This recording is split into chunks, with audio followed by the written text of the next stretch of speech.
Bonsoir et merci de nous ouvrir vos portes pour une rencontre exceptionnelle, une rencontre qui a déjà changé des millions de vies et peut-être la vôtre ce soir. Alors installez-vous confortablement. Bon sabbat chez vous, saison 7 commence maintenant.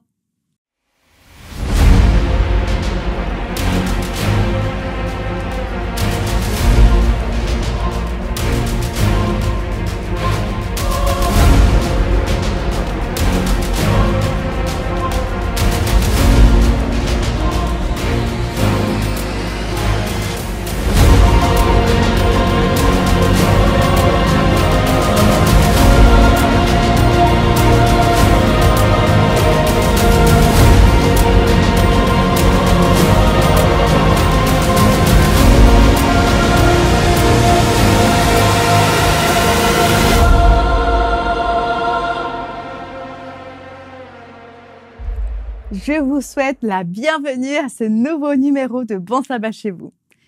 Qui que vous soyez ou que vous vous trouviez en cet instant, quel que soit votre âge ou votre système de croyance, vous êtes le bienvenu, la bienvenue pour ces quelques minutes de partage. Comme à notre habitude, nous allons chanter et décortiquer un passage de la Bible. Et avec Dieu, zéro frontière, zéro condition d'accès. Alors, c'est parti.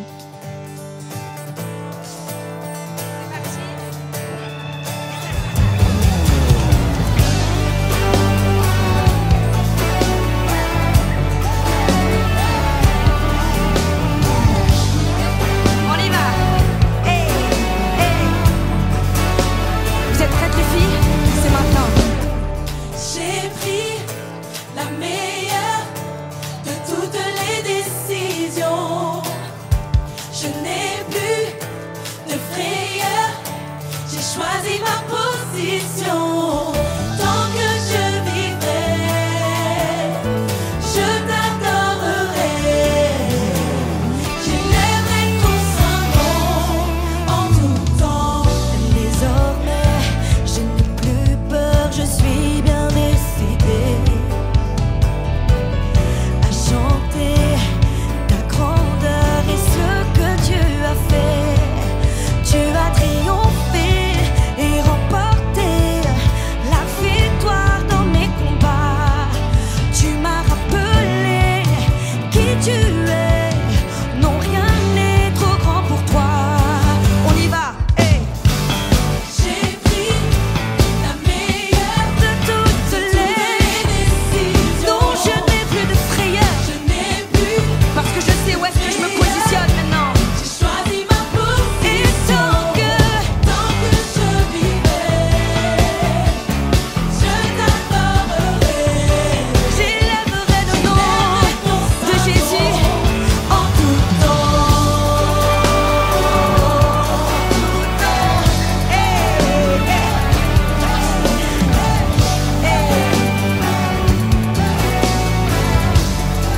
Vous êtes prêts les gars, on y va? Désormais, je n'ai plus peur, je suis bien décidée à chanter ta grandeur, à chanter ta grandeur et ce que tu as fait. Tu as triomphé et remporté la victoire dans mes combats. Tu m'as rappelé qui tu es.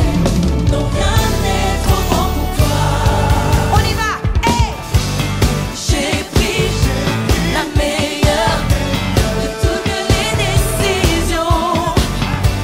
Je n'ai plus de frayeur. J'ai choisi ma position. Oui, j'ai pris la meilleure de toutes les décisions. Je n'ai plus de frayeur. Et tant que je vivrai, tant que je vivrai, je t'adorerai. J'élèverai ton saint nom en tout temps. Hey les amis, la Bible nous dit en psaume 150 que tout ce qui respire loue le Seigneur. Oui, c'est ça, c'est ça. Donc si aujourd'hui tu respires, ça veut dire que tu es vivant. Et si tu es vivant, ça veut dire que tu es un candidat parfait pour adorer Dieu aujourd'hui. Donc peu importe ce que tu traverses, qui que tu sois, où que tu sois, tu peux chanter avec nous et changer l'atmosphère. Je n'ai plus honte. Je n'ai pas honte de toi, tu es tout pour moi, je te louerai en tout temps. Je n'ai pas honte de toi, oui, compte sur moi, je le dirai en tout temps. Je n'ai pas honte de toi, tu es tout pour moi, je te louerai en tout temps. Je n'ai pas honte de toi, oui, compte sur moi, je te dirai en tout temps. Je n'ai pas honte de l'évangile. Je n'ai pas honte de toi, tu es tout pour moi, je te louerai en tout temps. Je n'ai pas honte de toi, oui, compte sur moi, je le dirai en tout temps. À toi, Joël, on y va. Je n'ai pas honte de toi, tu es tout pour moi, je te louerai en tout temps. Je n'ai pas honte de toi, je dis compte sur moi, j'ai pris la meilleure des décisions, on y va. J'ai pris la meilleure de toutes les décisions. Je n'ai plus de frayeur, j'ai choisi ma position. J'ai pris la meilleure de toutes les décisions. Je n'ai plus de frayeur, j'ai choisi ma position. Et tant que je vivrai, je t'adorerai. J'élèverai ton saint nom en tout temps. Poussez un cri de joie.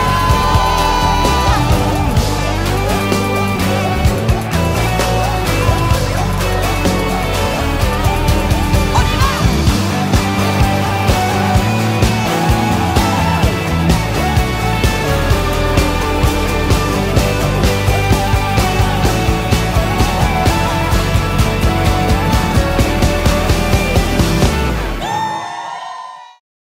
Avez-vous déjà eu la chance de visiter les chutes d'Iguassou? Elles sont moins connues que les chutes du Niagara, mais elles sont tout autant magnifiques et impressionnantes. Elles se situent à la frontière entre le Brésil et l'Argentine, et les deux pays se tirent la couverture pour déterminer quel côté des chutes est la plus belle. Ah, c'est guerre entre les nations!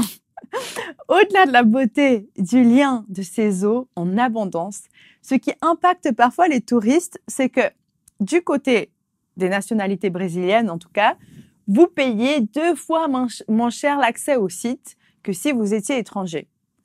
Pas de quoi se sentir vraiment bien accueilli. Avez-vous déjà eu ce sentiment de différence de traitement à cause de votre nationalité ou autre? C'est un peu ce qu'a ressenti Jésus avec la femme samaritaine. C'est ce que nous raconte le pasteur Léo Lopez, une histoire d'eau et de vérité dévoilée lors d'une rencontre entre soi-disant 2 nations ennemies.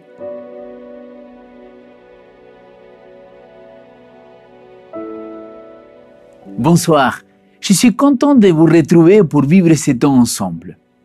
J'aimerais vous poser une question pour commencer. Pourriez-vous dire que toutes les rencontres que vous avez faites dans votre vie ont été une bénédiction?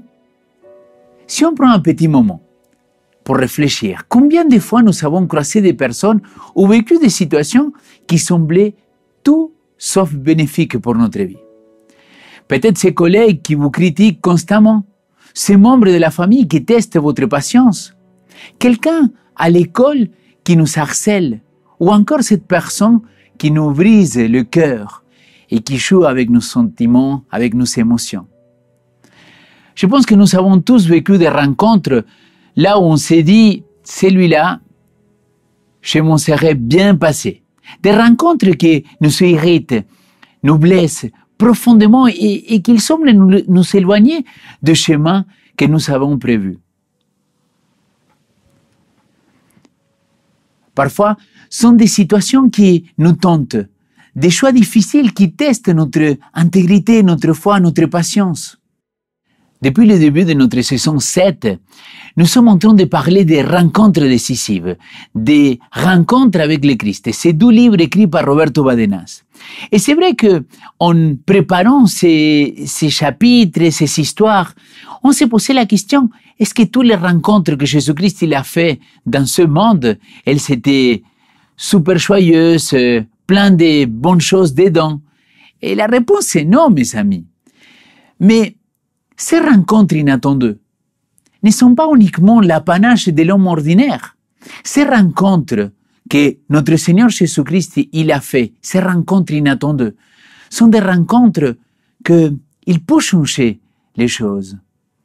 Je vous invite à ouvrir la parole dans l'évangile de Luc, parce qu'aujourd'hui, je voudrais vous parler d'une rencontre inattendue de notre Seigneur Jésus-Christ. C'est cette rencontre-là avec son adversaire, avec le Satan, avec le diable.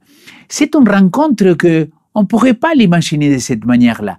Mais je vous invite à plonger dans l'évangile de Luc, au chapitre 4 et à partir du verset 1. Jésus, rempli de l'Esprit Saint, revint de Jourdain et fut conduit par l'Esprit dans le désert. Il fut mis à l'épreuve par le diable pendant 40 jours. Il ne mangea rien durant ces jours-là et quand il fut repassé, il eut faim. Le diable lui dit alors, « Si tu es le Fils de Dieu, ordonne à cette pierre de s'échanger en pain. » Jésus lui répondit, L'Écriture déclare, l'être humain ne vivra pas de pain seulement. Le diable l'amena plus haut, lui fit voir en un instant tout le royaume de la terre et lui dit, je te donne toute cette puissance et la gloire de ces royaumes. Tout cela m'a été remis et je peux le donner à qui je veux. Si donc tu te prosternes devant moi, tout sera à toi. Jésus lui répondit, l'Écriture déclare, adore le Seigneur ton Dieu et ne rend de culte qu'à lui seul. Le diable le conduit ensuite à Jérusalem, le plaça au sommet du temple et lui dit, si tu es le Fils de Dieu, jette-toi ici en bas, car l'Écriture déclare, Dieu ordonnera à ses anges de te garder. Et encore, ils te porteront sur leurs mains pour que ton pied ne heurte pas de pierre. Jésus lui répondit, l'Écriture déclare, tu ne mettras pas à l'épreuve le Seigneur ton Dieu. Après avoir achevé de tenter Jésus de toutes les manières, le diable s'éloigna de lui jusqu'à une autre occasion. La Bible nous dit clairement qu'après le baptême, Jésus-Christ il était amené dans le désert. Après un moment si fort, après ce baptême, après un moment extraordinaire où le ciel s'ouvre, la voix du Père résonne et l'Esprit descend sur lui comme une colombe, l'Esprit conduit Jésus dans le désert. Mais pourquoi ces contrastes si frappants? Pourquoi passer d'un moment de gloire et de confirmation à un lieu aride, isolé et si difficile? Je pense que ici nous pouvons tirer un enseignement pour notre vie, au quotidien. Je voudrais partager avec vous 3 points concernant la tentation dans le désert. Pourquoi dans ces lieux-là?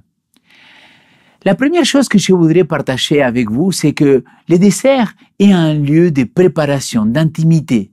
Le désert n'est pas juste un lieu de privation, c'est avant tout un lieu de rencontre avec Dieu. Un espace où toutes les distractions du monde sont retirées. Dans la Bible, le désert est souvent le lieu de formation spirituelle, comme pour Moïse, Élie ou les peuples d'Israël. Pour Jésus, c'est un moment d'intimité avec Dieu, où il se centre entièrement sur la mission à venir. Mon ami, le désert est un espace de purification et de préparation pour chacun de nous. C'est le lieu dans lequel on se rencontre avec soi-même, mais aussi avec notre Créateur. Pourquoi le désert? Voici un 2e argument. Cet endroit est aussi le lieu des tests, un lieu pour fortifier notre foi. Juste après un moment spirituel intense, parfois Dieu permet. Et oui, je dis bien qu'il permet, car c'est jamais lui qui va produire ces moments de désert, de désolation, de tristesse, d'amertume dans notre vie. Mais souvent, il permet que nous passions par ces moments des épreuves. La question c'est pourquoi? Pourquoi il permet qu'on passe par ces endroits-là? Permettez-moi de citer le livre des Rencontres décisives, le chapitre qui s'appelle La tentation de Roberto Badenas. Il écrit: dans ce monde, le chemin du croyant passe nécessairement une fois ou l'autre par le désert de la tentation. Être tenté est le prix à payer pour être libre, pour pouvoir choisir entre diverses possibilités et courir le risque de se tromper. Mes amis, c'est dans ces moments de difficulté que notre dépendance à Dieu s'est véritablement mesurée. C'est dans le désert que nous devons faire confiance à notre Créateur.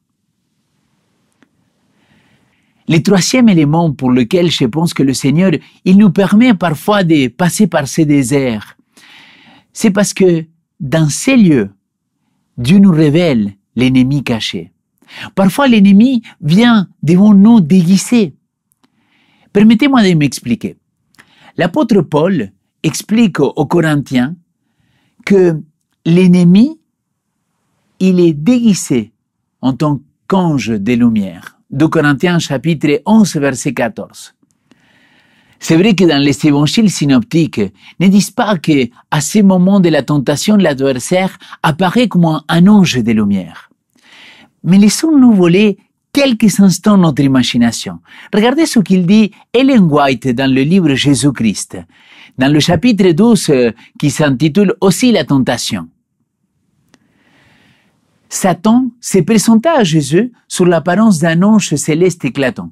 Il fit croire au Sauveur qu'il avait été envoyé par Dieu pour assurer que le Père l'avait accepté et que la tentation était terminée. Cher ami, dans le désert, loin des foules, des distractions, l'ennemi se révèle. Et oui, l'ennemi c'est l'adversaire, le Satan, le diable. C'est lui qui nous accuse jour et nuit. Mais permettez-moi d'ouvrir une petite parenthèse pendant quelques minutes. Vous savez, souvent on parle de cet adversaire. Mais combien de fois dans le désert, dans notre vie, cet adversaire puissant, ce n'est pas personne d'autre que nous-mêmes? Combien de fois sommes-nous retrouvés face à nous-mêmes dans ces difficultés de la vie? Pour comprendre qu'en vérité, l'ennemi auquel nous devons faire face, c'est le moi, c'est nous-mêmes. Je veux croire que dans le désert, à travers ces rencontres inattendues, que le Père peut nous révéler le véritable visage de cet ennemi-là. Et oui, parfois ça peut être le diable, parfois ça peut être une personne de notre entourage, mais parfois ça peut être nous-mêmes. Revenons à notre passage. Imaginez Jésus affamé, seul, dans un environnement hostile. Ce n'est pas une rencontre sociale agréable, ce n'est pas un moment de paix et de joie. C'est une rencontre inattendue, comme celle que parfois on peut vivre chacun de nous. C'est une confrontation brutale avec l'adversaire, une bataille invisible mais bien réelle. Comme nous, Jésus fait face à la tentation sous différentes formes. Et aujourd'hui, je ne voudrais pas revenir sur les trois tentations. Parce que il a été tenté l'appel des besoins immédiats, transforme ces pierres en pain. Il a été tenté sur le pouvoir, tous ces royaumes-là, je pourrais te les donner, mais il a été aussi tenté sur l'orgueil. Tout cela dans un moment de faiblesse, comme chacun de nous. Chacun de nous, on a déjà été tenté dans différents moments de faiblesse de notre vie. Et c'est là que nous nous retrouvons tous. Parce que parfois, les rencontres que nous ne voulons pas sont précisément celles qui révèlent qui nous sommes vraiment et ce qui y vaut notre foi. Jésus a répondu à chaque tentation par les Écritures. Rappelons que même dans les moments les plus difficiles, nous avons le pouvoir de choisir notre réponse. Mes amis, dans ces moments de confrontation où tout semble perdu, il est facile de se tourner vers des solutions rapides, des compromis, ou même de s'apitoyer sur son sort et se poser plein de questions, comme par exemple, pourquoi moi? Mais Jésus nous montre une autre voie, celle de la confiance totale en Dieu et de l'ancrage dans sa parole. Chaque tentation est une invitation à se détourner de la voie divine, à douter de l'amour et la provision de Dieu. Mais Jésus n'a pas cédé. Il a puisé sa force dans ce qu'il savait être vrai de Dieu, et non dans les circonstances ni ses émotions. Pour nous aussi, ces moments de désert et de tentation ne sont pas là pour nous détruire, mais pour nous fortifier. Il nous pousse à aller plus loin, à chercher Dieu de tout notre cœur, à découvrir que sa grâce est suffisante même dans notre faiblesse. Chaque non que Jésus a dit à Satan est un oui à la volonté parfaite de Dieu.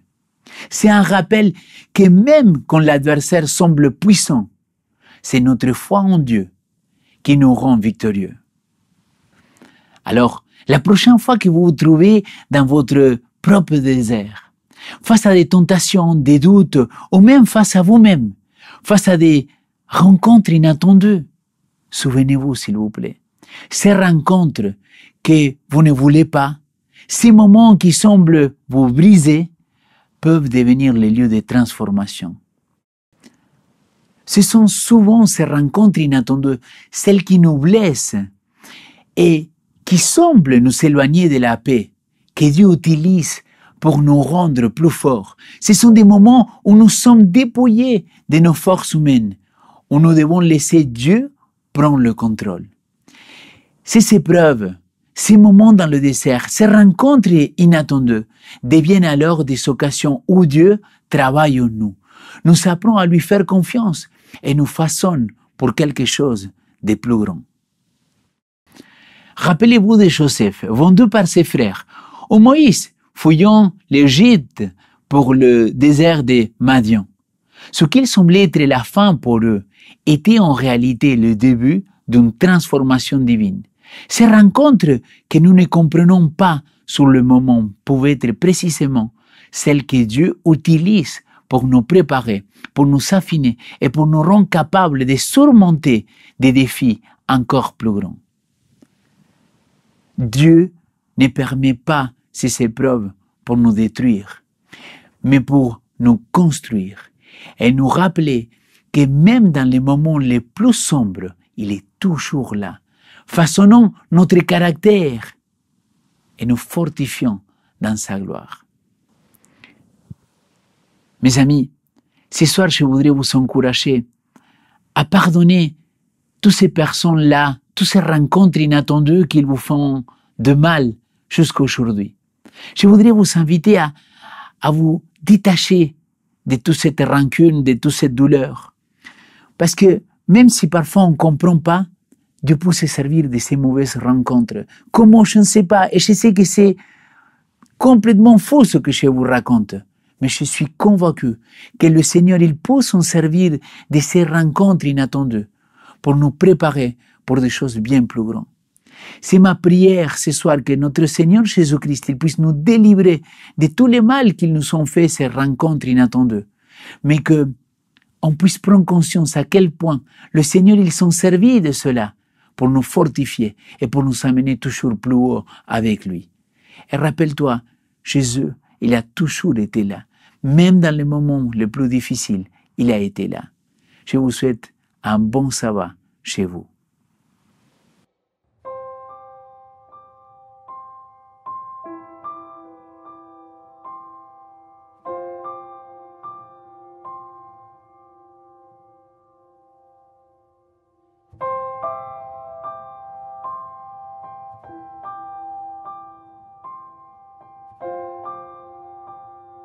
Un de ces soirs où le silence semble parler, où le bruit semble muet, où mon vase semble inondé, ma tristesse a déporté.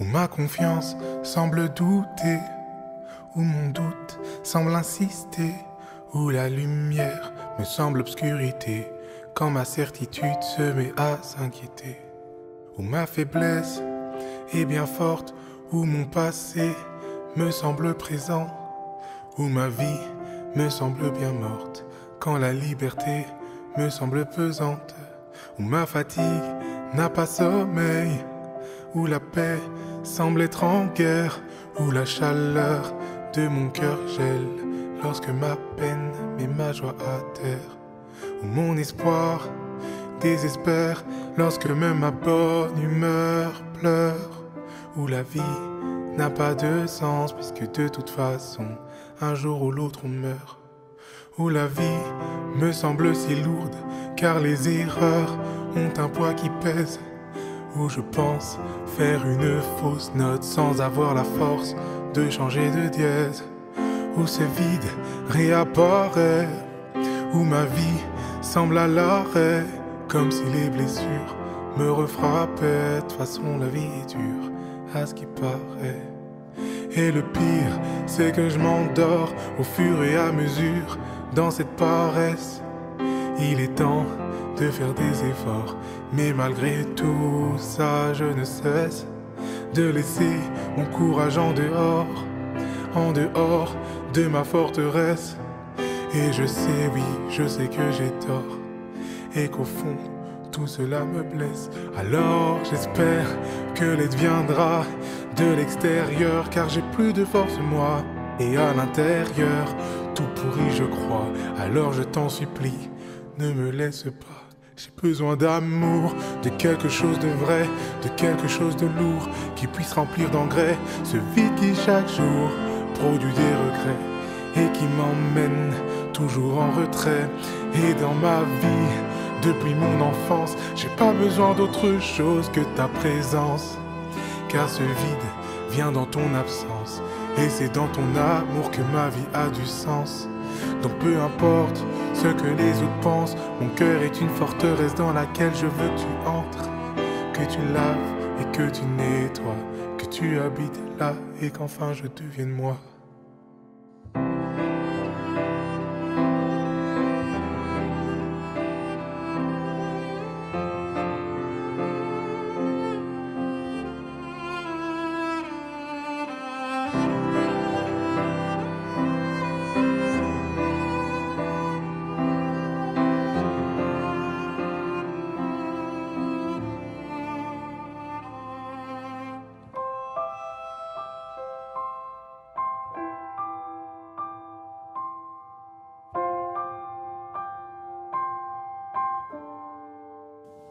Je vous invite à la prière. Père éternel, je te remercie Seigneur parce que aujourd'hui on a l'occasion de découvrir cette rencontre différente dans laquelle Jésus-Christ il n'a pas changé la vie de quelqu'un, mais il a pris les choix et les décisions qu'il fallait prendre Seigneur pour avancer, pour grandir et pour faire face à son ministère. Seigneur, je sais que il y a plein de personnes qui nous regardent, qui ont fait des rencontres inattendues, des rencontres qui les ont blessés, des rencontres qu'ils n'étaient pas en bénédiction pour leur vie. Mais je voudrais te prier au nom de ton Fils Jésus-Christ, que tu aides tous ceux qui nous entendent à pouvoir se débarrasser de la rancune, de la douleur, de la souffrance. Et c'est pas parce que je le mérite, mais plutôt dans le nom de notre Fils, de ton Fils Jésus-Christ. Je te prie que tu puisses être avec nous, que tu puisses nous guider, et que tu puisses nous aider à voir au-delà de ces épreuves, que tu puisses nous aider à regarder au-delà de ce désert que parfois nous devons traverser dans cette vie-là, que tu puisses nous aider à regarder au-delà de ces rencontres inattendues, mais que on puisse fixer nos yeux en toi, parce que bientôt tu reviens nous chercher, et un jour tu nous aideras à comprendre tout ce que tu as fait pour nous et pourquoi tu as permis cela. C'est ma prière au nom de ton Fils Jésus-Christ. Amen.